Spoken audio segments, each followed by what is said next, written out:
Merhaba arkadaşlar. Benim adım Ramazan Türkmen. İkinci kademe satranç antrenörüyüm. İlk dersimizde başlayalım. Satranç tahtası.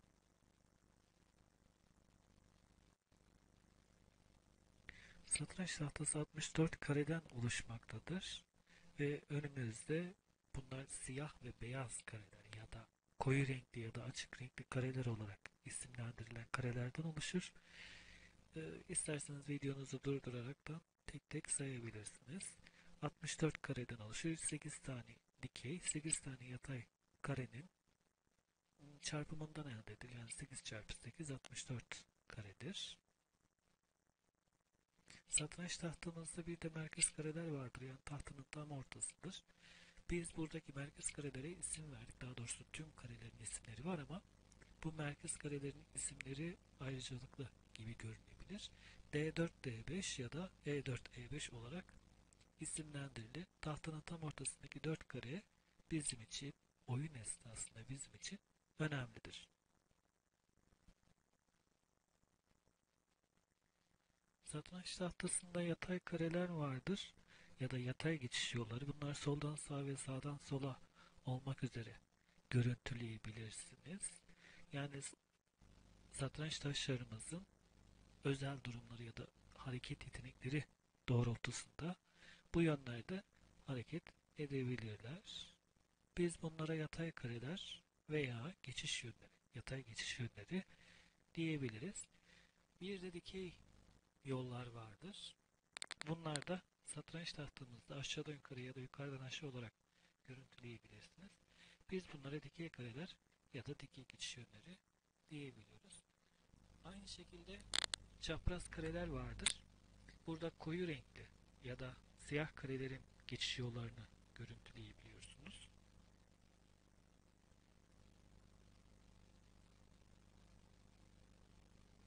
Tabii koyu renk de olur da açık renk olmaz mı? Tabii ki.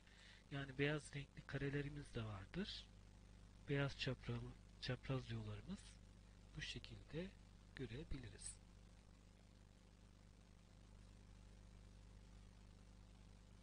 Bir de satranç tahtamızın konumu vardır arkadaşlar. Yani tahtamız masaya konulduğu anda doğru mu konumlandı diye bunu çok basit bir şekilde test edebilirsiniz. Oturduğunuz yerde tahtanız önünüzdeyken sağ alt köşe beyaz renkli kare ise ya da açık renkli kare ise tahtanız doğru konumlanmış demektir.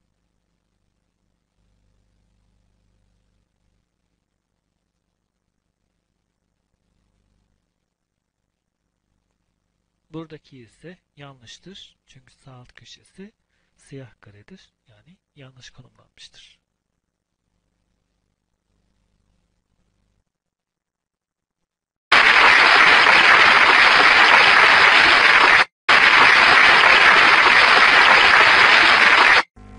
Benim adım Şah. Beni başımdaki taçtan tanıyabilirsiniz. Aynı zamanda biraz da şişmanım.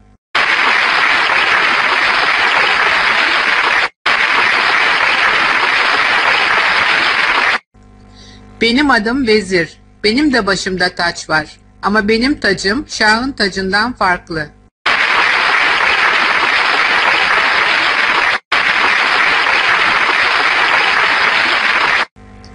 Benim adım Kale. Beni çok uzaklardan bile tanıyabilirsiniz.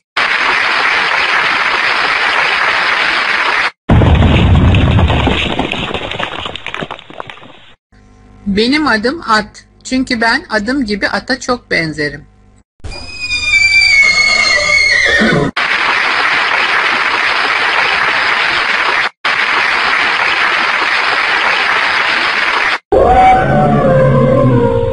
Ben bir file benzemesem de benim adım Fil. Beni bir defa tanırsanız bir daha unutmazsınız.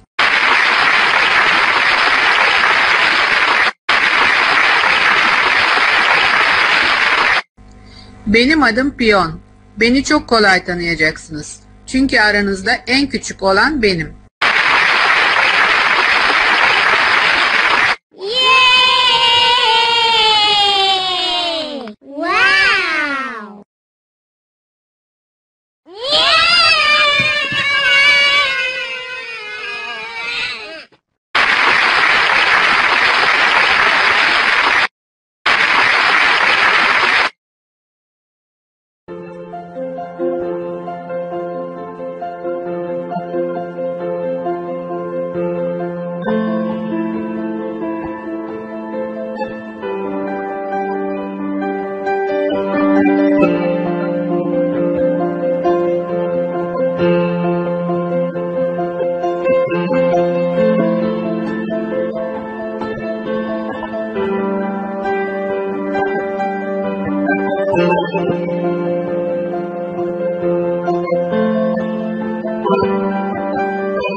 Satranç taşları için çok önemli bir günmüş. Çünkü aşağıdaki mahallenin takımı ile maç yapacaklarmış.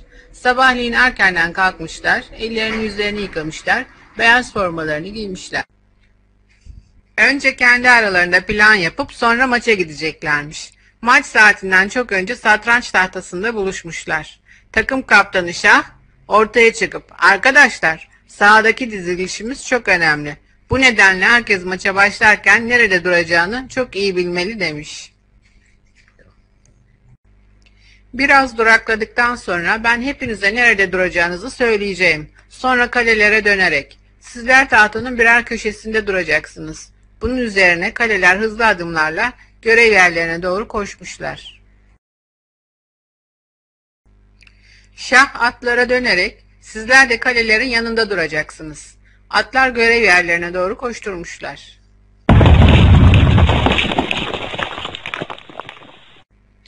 Filler görev yerlerini bekliyorlarmış. Şah onlara, biriniz bir atın yanında, diğeriniz de diğer atın yanında olacaksınız. Sakın unutmayın diye de tembih etmiş. Filler de görev yerlerine doğru giderlerken Şah, vezire dönüp, bu sırada sadece 2 kare boş yer var. Birinde sen dur, diğerinde ben durayım demiş. Vezir, olur. Ancak hangi karede ben, hangi karede sen duracaksın demiş. Şah, evet haklısın. Unutmamak için sen kendi rengindeki karede durursun demiş.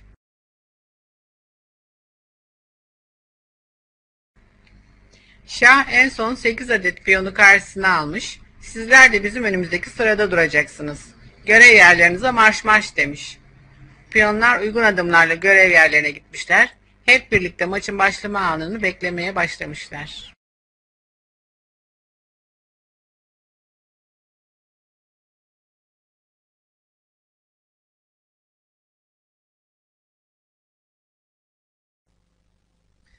Evet sevgili arkadaşlar, kalenin hareketleriyle devam ediyoruz. Kaleler düz hareket eder. Sağa, sola, yukarı ve aşağı yönlü olarak daha önce tahtanın yönlerinde çalıştığımız gibi kalenin hareket yeteneği doğrultusunda düz hareket eder.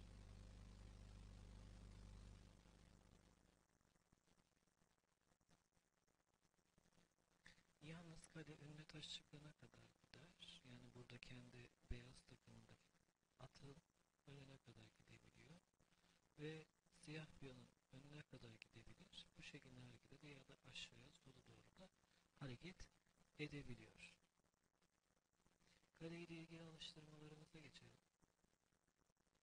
Burada daha rahat öğreneceksiniz.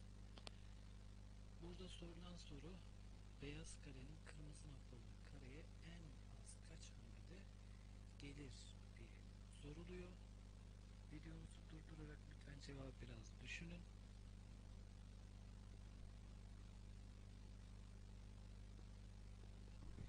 Evet arkadaşlar, beyaz kalemiz kırmızı noktalı kareye 3 hamlede gider. Birinci hamle burası, yani kale B1, kale B3, kale A3 hamlesiyle doğru hamleyi yapmış oluruz. Buradaki sorulan soruya dikkat edin çünkü satranç tahtasında iki tane kale var. Birisi beyaz takımın, birisi siyah takımın. Burada sorulan soruda beyaz kale kaç kareye gidebilir diyor. Videonuzu durdurarak bu soruyu biraz düşünün.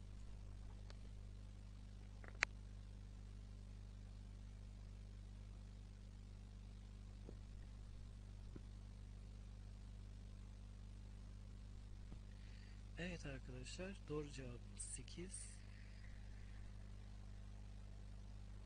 Yani B şıkkı. Görmek için tıklayın diye.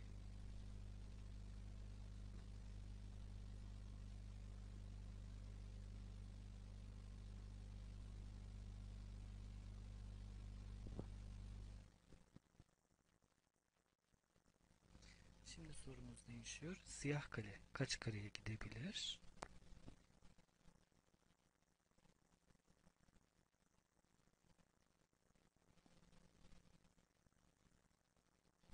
Evet arkadaşlar, doğru cevabımız Denizli, yani 10.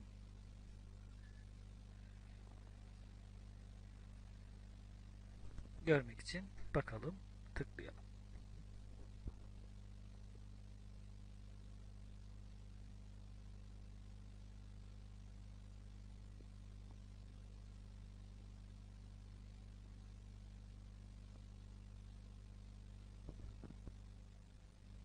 Evet arkadaşlar, bir başka sorumuz.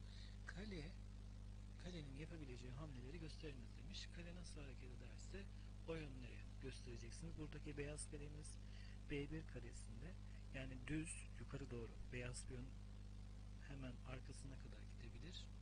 Sağ tarafa doğru beyaz şahın yanına kadar gidebilir ya da sol tarafa doğru A1 karesine kadar bir kare ilerleyebilir.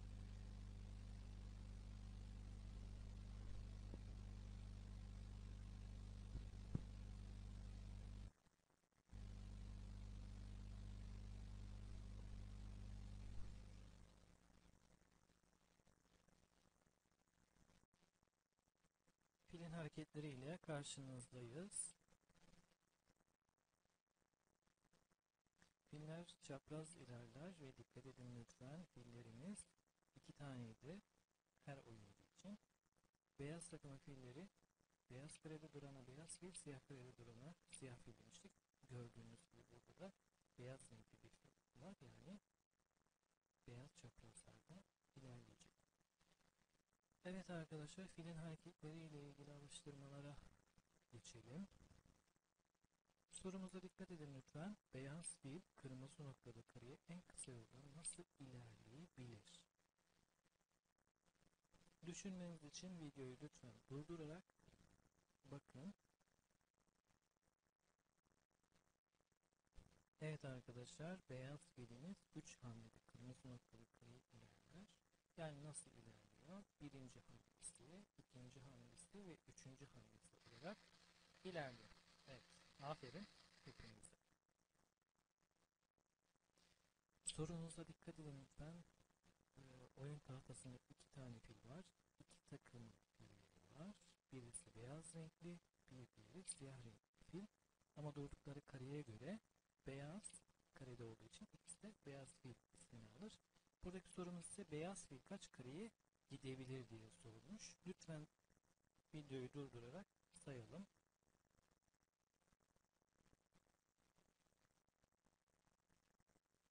11 der gibi duyuyorum. Evet arkadaşlar, doğru cevabımız 11. Görmek için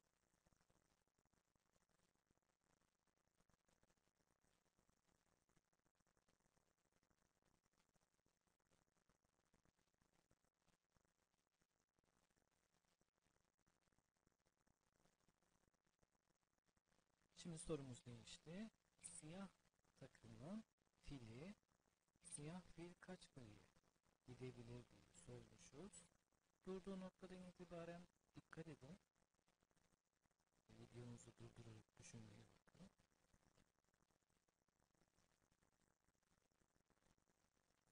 Evet arkadaşlar, 7 der gibi duyuyorum.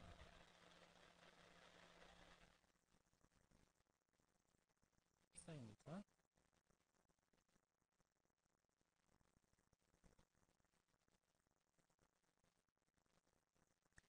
Evet arkadaşlar, alıştırmalarımız da bu kadar. Hepinize teşekkür ederim. Lütfen yorumlarınızı bize bildirin. Evet arkadaşlar, vezirin hareketleriyle karşınızdayız.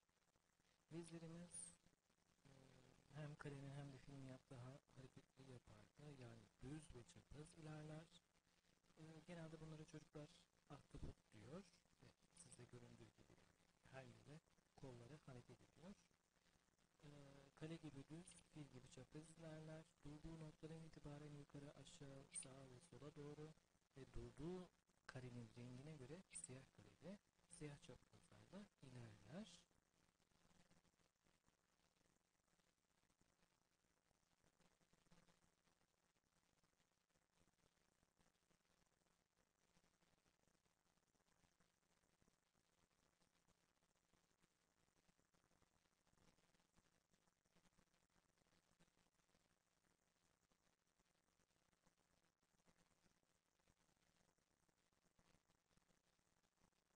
Evet, vezirin hareketleriyle ilgili alıştırmalarımıza geçelim.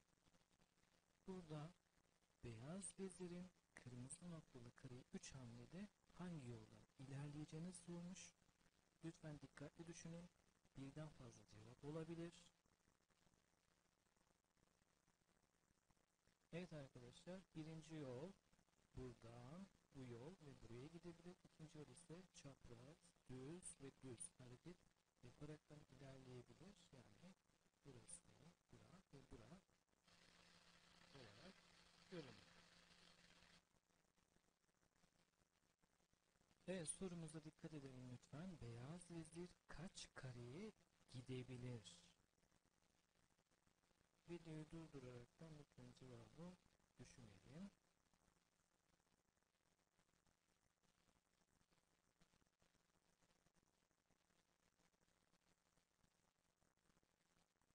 Evet arkadaşlar, D şıkkı yani 23 der gibi sesleriniz geliyor.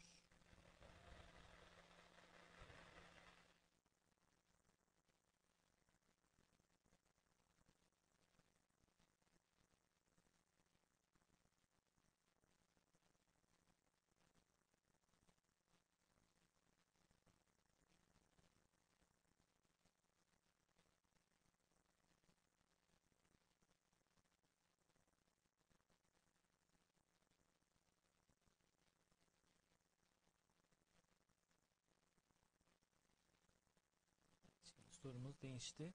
Siyah vezir kaç kareye gidebilir? Burada çarpım tablosunu kullanabilirsiniz.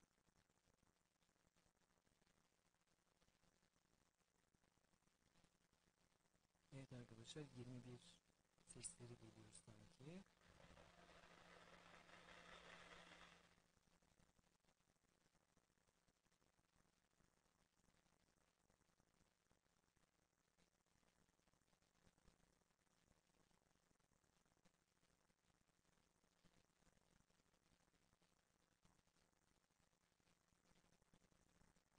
Evet arkadaşlar, bu da vezirle ilgili örneğimizin sonuncusuydu. Hepinize teşekkür ederim. Başarılar. Evet arkadaşlar, atın hareketleriyle karşınızdayız. Atımız herkesin bildiği gibi L gider diyoruz. Yani diğer adıyla iki düz bir yan ilerler. Bu ekrandaki gördüğünüz örnekte de arkadaşlar bu şekilde ilerliyor. İki düz bir yan hareketlerini yapıyor. Yani atın durduğu, dikkat ederseniz lütfen, at eğer beyaz karede ise tuttuğu kareler yani gidebileceği kareler siyahtır ve at tahtanın ortasında, satranç tahtasının ortasına doğru daha etkili hamleleri vardır. Yani etrafına tuttuğu kareler sayısı daha çoktur. Ve hızlı bir şekilde atın hareketiyle ilgili alıştırmalarımıza geçelim. Buradaki sorumuzda beyaz at kaç kareyi ilerleyebilir diye sorulmuş. Lütfen dikkat edin. Atımız siyah karede duruyor ve gidebileceği kareler beyaz. Evet, lütfen sayın. Evet, B şıkkı gibi sesleri geliyor. 8. Evet arkadaşlar.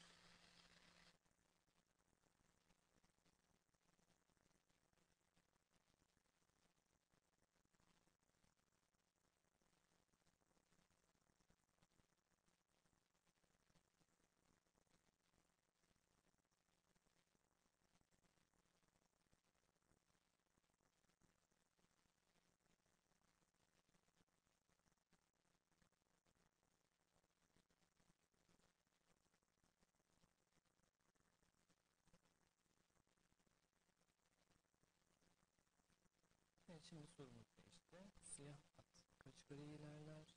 Atın siyah atın sıfırını tahtanın köşesinde. Beyaz kare olduğu için siyah karelere gidebilir. Burada da bir cevabımız B şıkkı. 2 der gibi diyorum.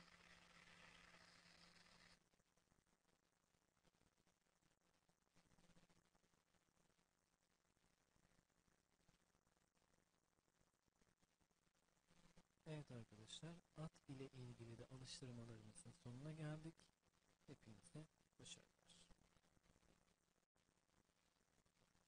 Şu an hareketleriyle karşınızdayız.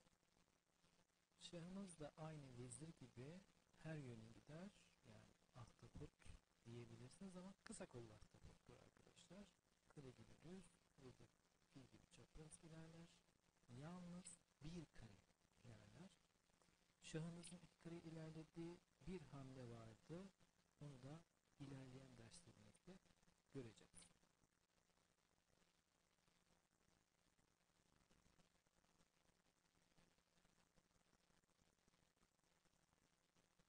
Evet arkadaşlar, burada beyaz şah kırmızı noktalı kareye kaç hamlede gider?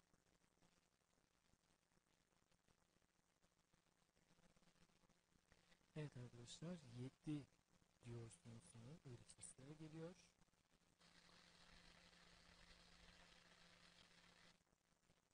Bir görelim bakalım. 2, 3, 4, 5, 6 ve 7. Yani 7 hamlede ilerleyebiliyormuş.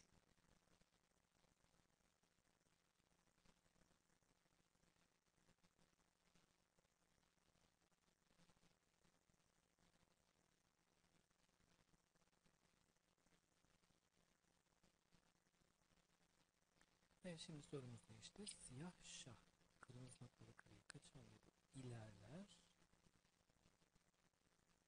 Evet arkadaşlar, burada 7. Beyaz şahımız çapraz ilerledi. Siyah şahımız düz ilerleyecek.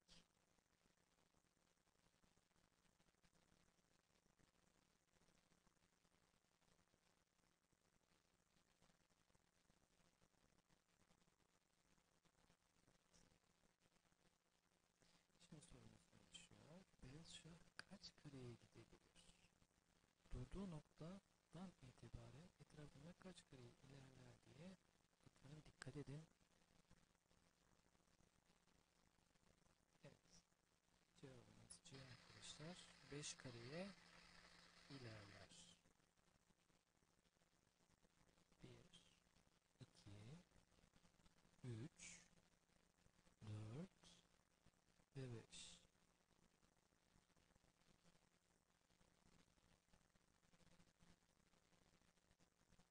Evet, şimdi sorumuz değişti. Siyah şah kaç kareye ilerler? Siyah şahımız da 3 kare ilerler arkadaşlar. Yani doğru cevabımız C.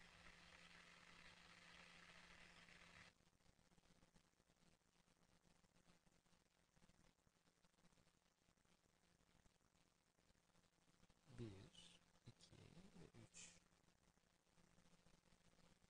Şimdi sorumuz arkadaşlar, beyaz şah kaç kareye gidebilir diye sormuşuz. Tabii ki 8 kareye gider.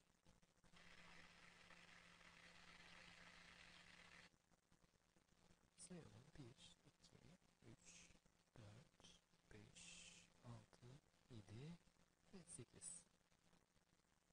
Şimdiki sorumuz ise siyah şahı soruyoruz arkadaşlar. Dikkat edin, tahtanın kenarında yani 5 kare ilerler. Bu cevabı da görelim. 2, 3, 4 ve 5. Evet arkadaşlar, şah ile ilgili alıştırmalarımızın sonuna geldik. Hepinize başarılar. Evet arkadaşlar, piyon hareketleriyle karşınızdayız. Piyonlar başlangıç konumundayken bir kare ya da 3 hamle yapmalıysa 2 kare ilerleme hakları vardır. Ama bir kare ilerledikten sonra her zaman bir kare ilerleyecek. 2 kare ilerledikten sonra da daima bir kare ilerlemek zorundadır. Lütfen buna dikkat edin. Ve beyaz piyonlarla siyah piyonlar sadece düz ilerler. Geri hamle yapamazlar. Yani bir kare gittim, sonraki hamlemde geri hamle yapayım diyemiyorlar. Satrançta tek geri hamle yapamayan tek taş piyondur arkadaşlar. Lütfen buna dikkat edelim. Beyaz piyon burada bir kareye başlangıç konumundaki ya da iki kare ilerleme hakkına sahip. Ama tercih tabi beyaz takım oyuncusunun. Siyah piyonumuz ise başlangıç konumunda olduğu için bir kare ya da iki kare ilerleme hakkına sahip ama siyah takımın sporcusu hangi hamle yapacağı ona bağlıdır. Evet arkadaşlar, bir piyonun hareketleriyle ilgili alıştırmalarımıza geçelim. Beyaz piyonların hareketlerini gösteriniz diye sormuş. Burada beyaz piyonumuz, dikkat edin, ikisi de başlangıç konumunda. A2'de duran beyaz piyonumuz A3 ya da A4 hamlesini yapabilir. Yani başlangıç konumunda olduğu için iki kare gitme hakkı da var. Bir kare gitme hakkı da var. Ama C2'de duran beyaz piyon iki kare gitme hakkı var. Yalnız önünde siyah takımın piyonu olduğu için iki kare ilerleyemez. Bir kare ilerleyebilir. Buradaki siyah takımın piyonu ise daha önce başlangıç konumundan ilerleyip C4 karesine geldiği için bir kare ilerleme hakkı vardır. Yani beyaz piyon önüne doğru ilerleyebilir. G6 karesinde duran siyah piyonumuz ise arkadaşlar başlangıç konumundan bir kare ilerlemiş. Yani hep bir kare ilerlemek zorundadır. Buradaki G6'da duran siyah piyonumuz ise bir kare ilerleyecektir. Yani beyaz piyonumuz diye burası ya da buraya gidebilir. Bu beyaz piyonumuz ise buraya gidebilir. Evet arkadaşlar, burada da siyah piyonların hareketleriyle ilgili sorumuz var. Lütfen siyah, bu piyonumuz daha önce söylediğimiz gibi bir kare başlangıç konumundan ilerlediği için bir kare, yani beyaz piyonu doğru hamle yapabilir. Buradaki siyah piyonumuz ise başlangıç konumundan bir kare ilerlediği için artık hep bir kare gidecektir. Yani bir adım öne doğru ilerleyecek. Sorumuz değişiyor. Beyaz piyonların hareketlerini gösteriniz diye sormuş. Bakalım. Burada arka arkaya duran piyonlarımız arkadaşlar, bu piyon tip çeşitlerimiz vardı. Bu şekilde duran piyonlar da bu piyondur. Yani arka arkaya duruyor. Bunlar ilerleyemezler. Öndeki beyaz piyon da bir adım ileri gidemez. Çünkü önünde başka bir rakip taş var. Kendi taşı da olsa dahi ilerleyemiyor. Şahımın önündeki beyaz piyon ise bir kare ve iki kare gitme hakkına sahip. Çünkü başlangıç konumunda bir kare ilerleyebilir ya da iki kare ilerleyebilir. Buradaki piyonum ise başlangıç konumundan bir hamle yapmış. O yüzden bir kare ilerleyebilir. B2'deki piyonum ise hamle yapamaz. Çünkü önünde başka bir taş var.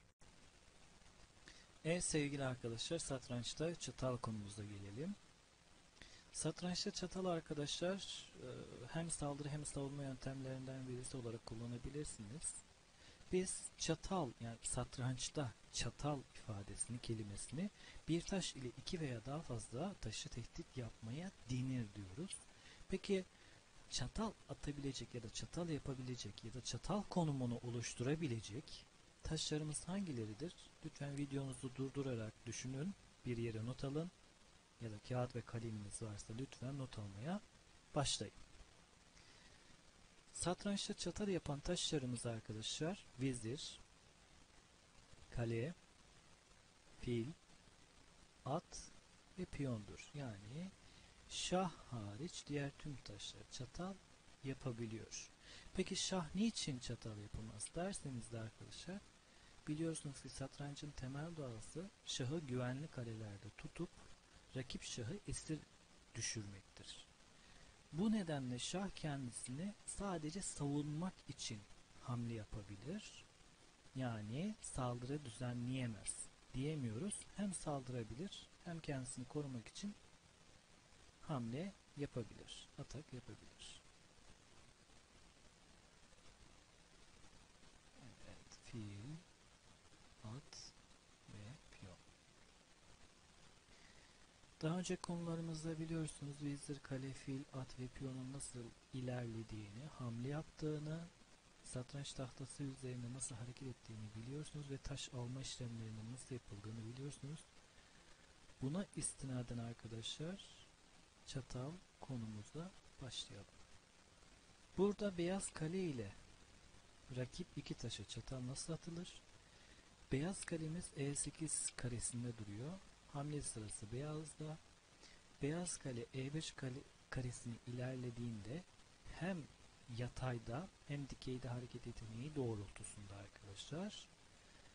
E5'te durduğunda hem H5'teki hem A5'teki iki rakip taşa saldırı düzenleyebiliyor. Yani atağa geçmiş oluyor. Burada ise beyaz oynar. Yani beyaz siyaha çatal atacak. Hangi hamleyi gerçekleştirebiliriz? Lütfen düşünelim.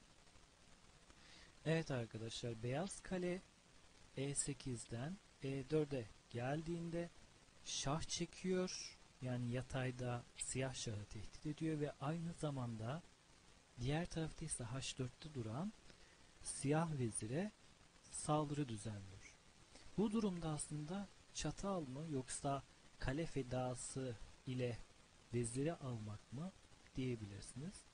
Bu hamle sırası siyaha geçtiğinde büyük olasılık siyah vezir kaleyi almak zorunda kalacaktır. Çünkü hiç olmazsa zaten vezirimi kaybettim, giderken de bir tane kale alayım diyebilir.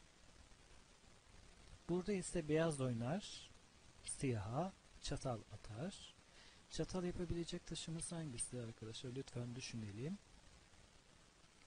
Evet arkadaşlar, H4'teki beyaz kale D4'e ilerleyerek hem file hem de siyah veziri çatal atmış olur. Burada normalde vezirin hareket yeteneği doğrultusunda beyaz kaleyi alabilir. Ama lütfen dikkat edin. Beyaz kaleyi alırsa vezirini kaybedebilir. Çünkü C3'te duran beyaz piyon kaleyi koruyor, yani kaleyi tutuyor. Bu durumda ne yapacaktır? Siyah vezir kaçacak ve fil düşecektir. Burada ise beyaz, siyah oynar, beyaza çatal atar.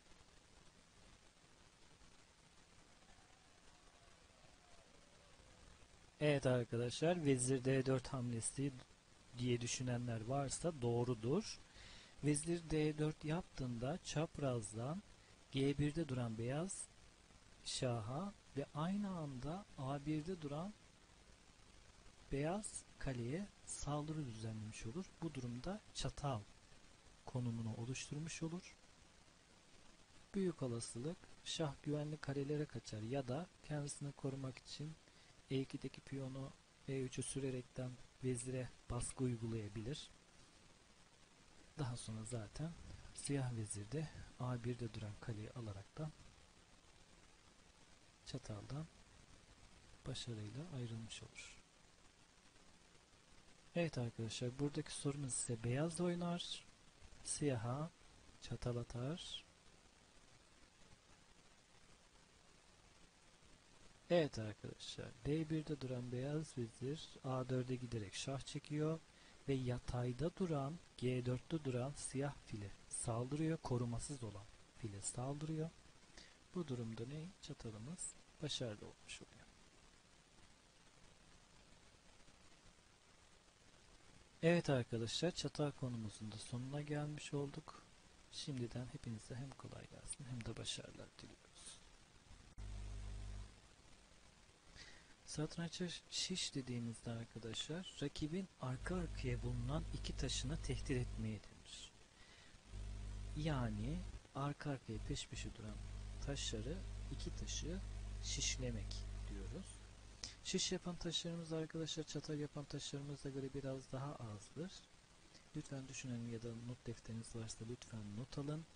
şiş yapabilen taşlarımız uzun menzilli dediğimiz vezir, kale ve fil taşlarımız arkadaşlar. Hem uzun menzillidir hem de şiş yapabilecek taşlarımızdır. Çünkü hareket yeteneği doğrultusunda arka arkaya duran taşları tehdit eden tek taştır, üç taştır diyebiliriz. Bu ekranda gördüğünüz arkadaşlar beyaz fil siyahı şişlemiş ya da diğer adıyla da açmaz konumuzu işlediğimizde hatırlayın lütfen açmaz konusunda bir nevi siyah veziri açmaza almış. Çünkü filin arkasında duran B2'de duran beyaz piyon fili tuttuğu ya da koruduğu için biz bunları biliyorsunuz koruyucu, bekçi gibi isimler veriyoruz. C3'de duran beyaz fili koruduğu için burada vezir de kaçış yolunu bulamıyor. Yani kaçamıyor, kendisini savunamıyor konum gereği. O yüzden siyah vezir düşüyor. Yani siyah veziri almış oluyoruz ve kazanca girmiş oluyoruz. Burada arkadaşlar beyaz oynar, siyaha şiş atar. Evet. H4'te duran beyaz vezir F4'e gelerekten çaprazdan hem açmaza alıyor kaleyi hem de şiş atmış oluyor. Hamle sırası siyah geçtiğinde kaleyi koruyabilecek hiçbir hamlesinin olmadığını göreceksiniz. Çünkü savunmasız bir şekilde bırakmış ve kalesini tabii ki kaybedecek.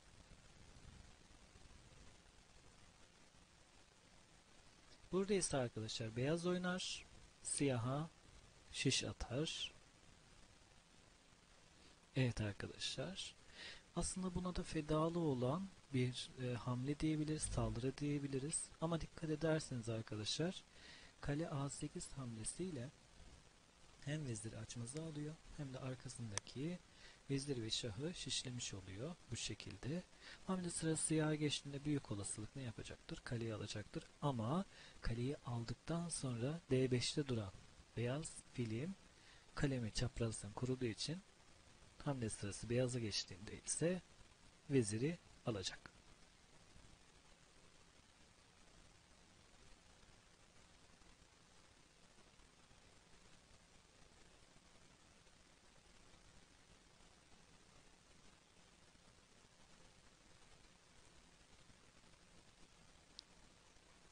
Evet arkadaşlar bir diğer sorumuz siyah oynar, beyaza şiş atar.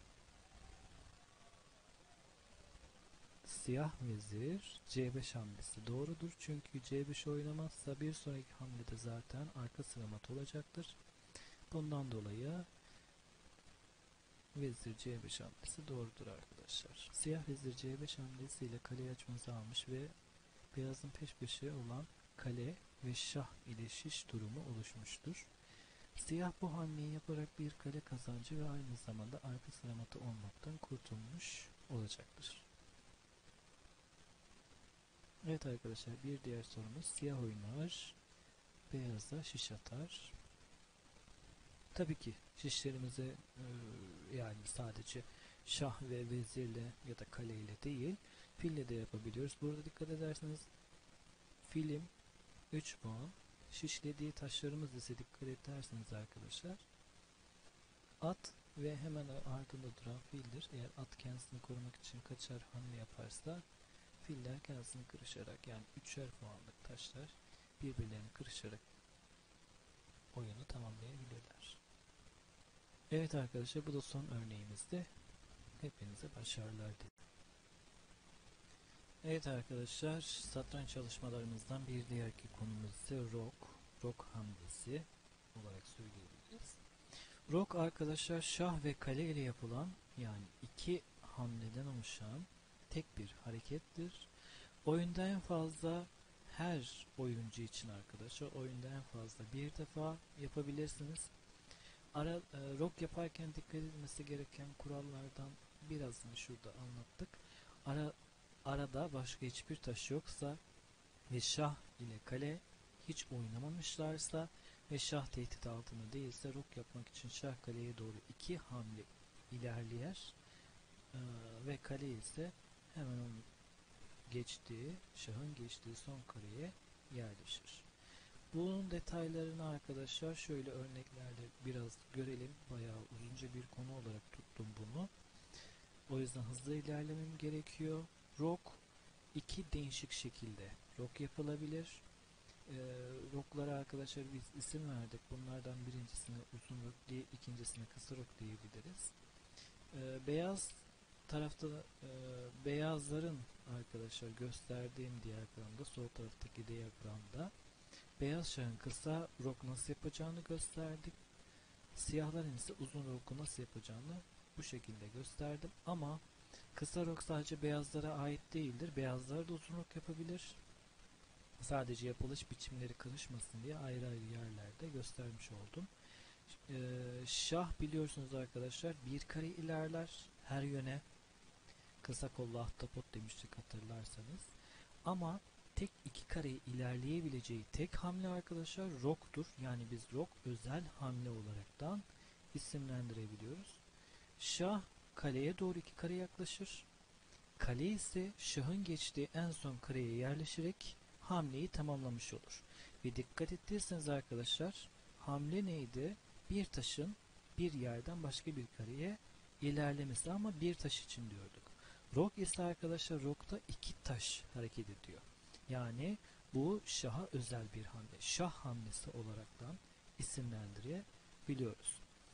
Bir de arkadaşlar şah kanadı yani kısa rok, vezir kanadı uzun rok olarak isimlendirebiliyoruz. Bazı işte kulüplerde ya da eğiticiden eğiticiye de değişiyor. Ya da turnuvalarda da bunu çok sık kulağınıza çalabilir. Eğiticisi sporcusuna ya da antrenörü sporcusuna şöyle seslenebilir ya da söyleyebilir taktik verirken. İşte şah kanadından rok yap. Rakibin şah kanadından rok yaparsa sen şah kanadına saldır. İşte vezir kanadından rok yaptıysa vezir kanadından saldır gibi kelimeler kullanabilir. Ya da der ki işte vezir kanadından saldır ki rakibin vezir kanadından rok yapmasın. Yani uzun rok yapmasın demeye çalışabilir. O yüzden bu kelimeler satranç sözlüğünde vardır arkadaşlar. Şah kanadından olan yapılan roklara kısa rok, vezir kanadından yapılan roklara ise uzun rok ismini veriyoruz. Ama her halükarda arkadaşlar lütfen dikkat edin. Ekranda da diyagramda da gördüğünüz gibi şah kısa rok da yapsa, uzun rok da yapsa daima iki kare ilerler. Yani kısa rokta iki kare gitti, uzun rokta üç kare gidecek diye bir kaydı yok. Rok, şahın iki kareye kaleye doğru yaklaşması, kalenin ise şahın geçtiği en son kareye yerleşmesi olarak söyleyebiliriz. Burada ise roku yapılabilecek bazı örneklerimizi verdik arkadaşlar. Tahtanın her iki kanadından birine rok atabilirsiniz ama bir kere rok yaptıktan sonra artık o oyunda ikinci rok diye bir hakkınız yoktur.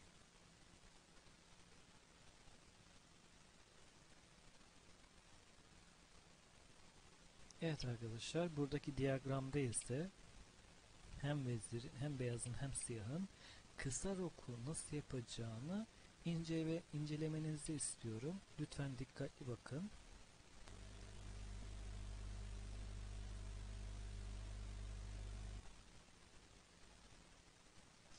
Evet arkadaşlar, buradaki görüntüde ise, animasyonumuzda ise uzun rokun hareketlerini inceleyin lütfen.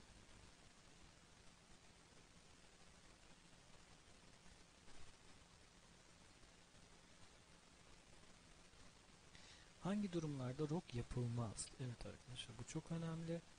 Birincisi, rok yapılacak taraftaki kale daha önce oynamış ise, yani hamle yapmış ise artık o taraftan rok yapılamaz. Burada rok yapılamayacak taraftaki kaleyi oynamışlardır. Yani beyazın uzun rok yapma hakkı yoktur. Çünkü uzun rok yapacağı kale hamle yapmış, A1'deyken B1'e ilerlemiş. Kısa rok yapma hakkı hala saklı duruyor. Ama siyah tarafın ise arkadaşlar rok yapma hakkı hiç yoktur. Çünkü şah bir hamle yapmış. Biliyorsunuz şah hamle yaptığı zaman artık o oyunda rok hakkı kalmıyor. Burada ise B1'de bulunan kale daha önce hareket ettiği için uzun rok yapılamaz. Bu durumda sadece kısa rok yapılabilir. Evet, ikinci durumumuz. Şah o ana kadar arkadaşlar hiç yerinden oynamamış olmalıdır. Yani burada beyazların rok yapma hakkı yok. Çünkü beyaz şahın başlangıç konumu E1'dir. E1'deyken B1'e gelmiş ya da uzun rok attıktan sonra B1'e ilerlemiş. Bu durumda arkadaşlar beyazların rok yapma hakkı yok. Siyahların da rok yapma hakkı yok çünkü E8'deyken siyah şah F7'ye ilerlemiş. Artık bu durumda normalde tabi eğer A8'e duran kalesi hamle yapmazsa dahi şah hamle yaptığı için hiçbir şekilde hem kısa hem uzun rok hakkı yoktur.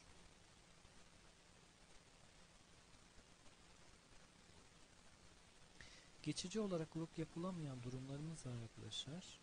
Bunlar şu şekildedir. Oyun esnasında geçici olarak rok yapılamayan durumlar vardır. Bu şartlar altında bu şartlar ortadan kalktıktan sonra rok yapılabilir arkadaşlar. Bu şartlara biraz bakalım, biraz inceleyelim. Rok yapılacak taraftaki kale ile şahın arasında kendisine ya da rakibine ait bir taş bulunmamalıdır. Yani dikkat ederseniz burada beyazların rok yapma durumu var mı? Hayır, yok. Çünkü kısa rok yapacak taraftaki kale ile şahın arasında beyaz at var. Uzun rok yapacak taraftaki kale ile şah arasında ise hem at hem fil var. Bu durumda arkadaşlar beyazlar ne kısa ne de uzun rok yapamıyor. Çünkü kendi taşları onu engelliyor. Tabi rakip taş da olabilir. Ama siyah tarafta ise siyah şah hamle yaptığı için E8'den F7'ye ilerlediği için artık siyahın bu oyunda rok yapma hakkı yoktur.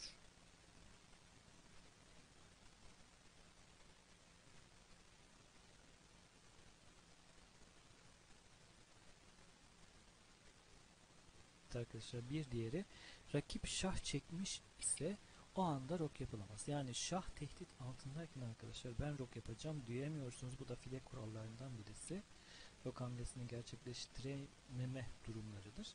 İlk önce şahınızı güven altında tutmanız gerekiyor. Yani şah çeken taş burada hangisi ise o taşı almanız gerekiyor. Alabiliyorsanız. Yani o taşı tehdidi ortadan kaldırabiliyorsanız kaldırmanız gerekiyor. Yoksa şah çeken taşla şahınızın arasında herhangi bir taşınızı sürükleyerek tehdidi geçici bir süre durdurabilirsiniz. Daha sonraki hamlelerinizde rok yapabilirsiniz.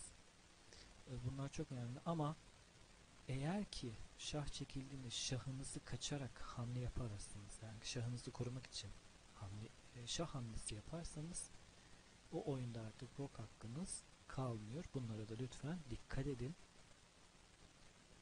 Burada ise siyah kale şahı tehdit ettiğinden şu anda rok yapılamaz. Yani şah tehdit altındayken rok atamıyorsunuz. Evet arkadaşlar, şahın geçtiği ya da yerleştiği kareler rakip tarafından tehdit ediliyorsa o anda rok yapılamaz. Yani ne demek oluyor burada? İlk önce sol taraftaki diyagramı inceleyelim. Siyah vezir arkadaşlar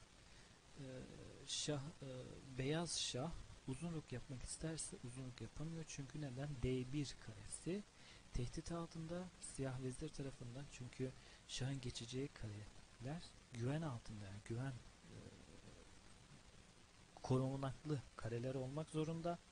Eğer tehdit altından geçerek rok yaparsa bu rok geçersiz olacaktır ya da kural dışı durumları uygulanacaktır size. Lütfen bunlara dikkat edin çünkü rokla ilgili durumlar çok sık yaşanıyor. Sağ taraftaki diyagramda ise arkadaşlar beyaz şah kısa rok yapmak isterse yapamayacağını bilmeniz gerekiyor. Çünkü neden? Bu durumda siyah fil G1 karesini tehdit ediyor. Yani şahın yerleşeceği kare. Şah 2 kare ilerlediği zaman şah tehdit altına giriyor. Bu durumda da kısa rok yapamaz ama uzun rok yapabilir. Diğer sol taraftaki örnekte ise uzun rok yapamaz, kısa rok yapabiliyor. Evet arkadaşlar, örneklerimize geçelim. Birinci sorumuz yandaki şekilde sizce hangi taraf rok yapabilir? Zaten resimlere dikkat ederseniz arkadaşlar beyaz taraf uzun rok yapma hakkına sahip ama kısa rok yapamaz. Çünkü neden? Fil kısa rok yapacak kale ile şah arasında durduğu için filin orada konumundan dolayı kısa rok yapamıyor beyazlar. Sadece uzun rok yapma hakkına sahip. Ama siyahlar hem kısa hem uzun rok yapabiliyor. Çünkü neden? Uzun rok yapabilir. Kale ile şahın arasında hiçbir taş yok. Şah tehdit altında değil. Ve şahın geçeceği ve yerleşeceği kare tehdit altında değil. Kısa rok da yapabilir. Çünkü şahı tehdit altında değil, yine geçeceği ve yerleşeceği kare de tehdit altında değil. Ama kale tehdit altında diyorsunuz arkadaşlar. Kale tehdit altında olabilir. Kale saldırı altında olabilir. Bu durumda biz ne demiştik arkadaşlar, dikkat ederseniz? Şah tehdit altında olmayacak ya da şahın geçeceği ve yerleşeceği kareler tehdit altında olmayacak diyoruz. Burada kale tehdit altında olmasının hiçbir durumu yok. Hiçbir sakıncası yok. Bu durumda arkadaşlar siyahlar kısa rok atabilir. Geçerlidir. Oyun devam edecektir.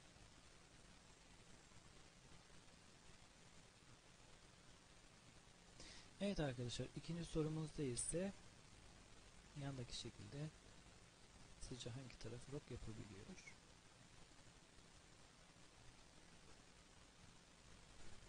Evet arkadaşlar, beyazlardan başlayalım. Beyazlar kısa rok yapamaz çünkü neden? Şahın yerleşeceği kare tehdit altında olduğu için şah kendisini tehdit altına alamayacağından dolayı kısa rok yapma hakkı geçici bir süre durdurulmuş. Ama beyazlar uzun rok yapabilir mi? Evet, yapabilir. Çünkü şah iki kare ilerlediğinde siyah vezirin tehdit altına girmiyor. Şahın geçeceği yerlerde tehdit altında değil ama kalenin geçeceği yer tehdit altında olabilir. Ne demiştik biz arkadaşlar? Şah hamlesi olduğu için şah önemliydi. Kalenin tehdit altında ya da geçeceği yerin tehdit altında olmasının hiçbir durumu, sakıncası yoktur. Siyah tarafına bakarsak ise arkadaşlar, siyahlar uzun rok yapamaz. Çünkü siyah şah beyaz vezirin tehdit ettiği kareden geçeceği için uzun rok yapamıyor ama kısa rok yapma hakkı vardır.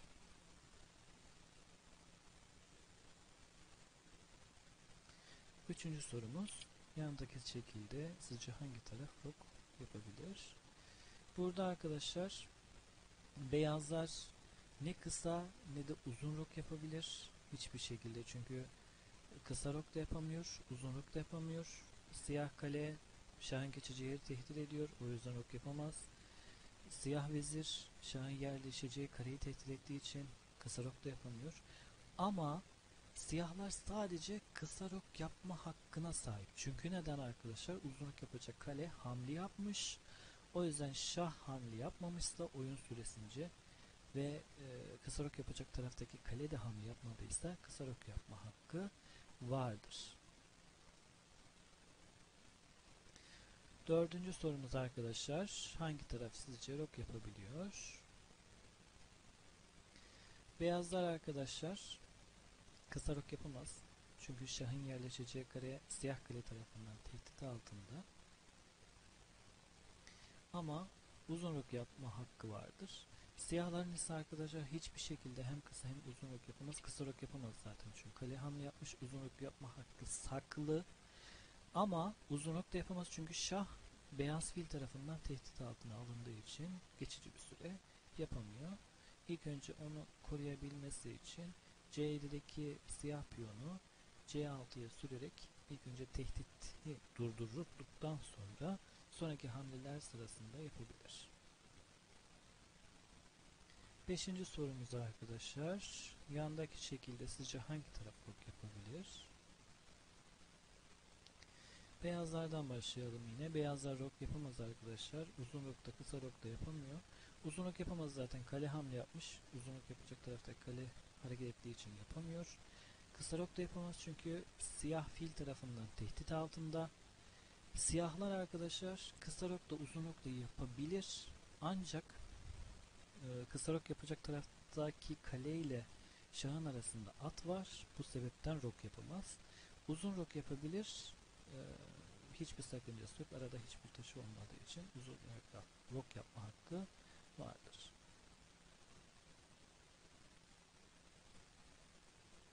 Evet arkadaşlar, 6. sorumuz. Yandaki şekilde sizce hangi taraf ok yapabilir? Yine beyazlardan başlayalım arkadaşlar. Beyazların hem kısa hem uzun rok yapma hakkı saklı duruyor. Çünkü kısa rok yapacak taraftaki kale ile şahın arasında kendi fili var. Bu sebepten rok yapamıyor. Geçici bir süre. Uzun ok da yapamaz çünkü kale ile şahın arasında rakip taşlardan birisi durduğu için rok yapamıyor. İlk önce o rakip taşını oradan kaldırdıktan sonra ya da kalktıktan sonra uzun ok yapmak isterse de geçerli kurallara uygun rok yapabilir.